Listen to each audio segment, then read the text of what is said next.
결국 정부가 우리 제조업에 대한 대수술 방향을 발표했습니다. 여기에 어떤 내용이 담겼는지 또 실효성은 있을지 취재 기자와 조금 더 자세히 짚어보겠습니다. 안지혜 기자 나와 있습니다. 자, 안 기자. 먼저 앞서 조금 보긴 했습니다만 우리 제조업 현재 상황이 어떻습니까? 네, 알기 쉽게 수치로 먼저 설명을 드리면요. 예. 제조업 현장의 생산 활력을 보여주는 지표가 바로 제조업 평균 가동률이라고 있습니다. 이 평균 가동률이 계속 떨어지고 있습니다. 평균 가동률은 지난 2016년부터 2018년 73%대를 줄곧 유지해 오다가 올해 1분기에 71.9%까지 떨어졌는데요. 글로벌 금융위기 직후 이후로는 최저치입니다. 문제는 앞으로도 상황이 녹록지 않다는 겁니다. 중국의 제조업 경쟁력은 계속 높아지는 추세인데다가 4차 산업혁명과 미중 무역 분쟁 등 글로벌 환경도 악재로 다가오고 있습니다. 자, 결국 이런 배경 때문에 정부가 제조업 르네상스 대책이다라는 이름의 소위 장기 대책을 좀 마련하게 된 걸 텐데 이 대책의 주요 내용은 어떻습니까? 네, 오늘 문재인 대통령이 제조업체가 밀집해 있는 안산시에서 르네상스 비전 선포식을 직접 진행을 했는데요.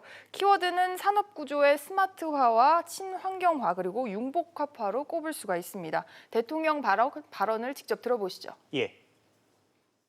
제조업 부흥이 곧 경제 부흥입니다.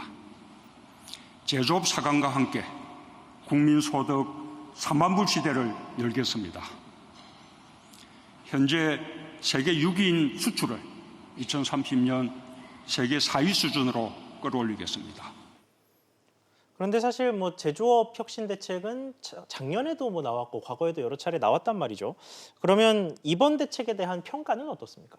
네, 오늘 이제 비전이 선포가 되고 무역협회나 대한상이나 이런 재계 단체들이나 기계산업계 역시 비전에 대해서 환영의 뜻을 밝혔습니다. 또 전문가들 역시 일단 정부가 제조업 전반에 대해서 큰 그림을 내놓은 것은 긍정적이라고 평가를 했는데요. 글로벌 제조업 선진국들도 이미 인더스트리 4.0 등 앞다퉈서 제조업 대수술을 진행하고 있기 때문입니다.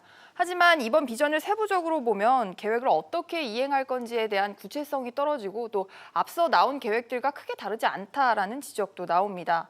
또 여기에 더해서 한편으로는 보다 근본적으로 국내에서 기업들이 제대로 활동할 수 있는 토양을 만드는 거 이것도 함께 가야 한다는 지적도 나옵니다. 관련해서 전문가 지적 들어보시죠. 예.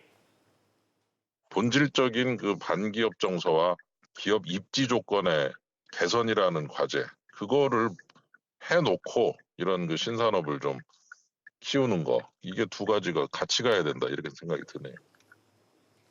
그렇군요. 안 기자 잘 들었습니다.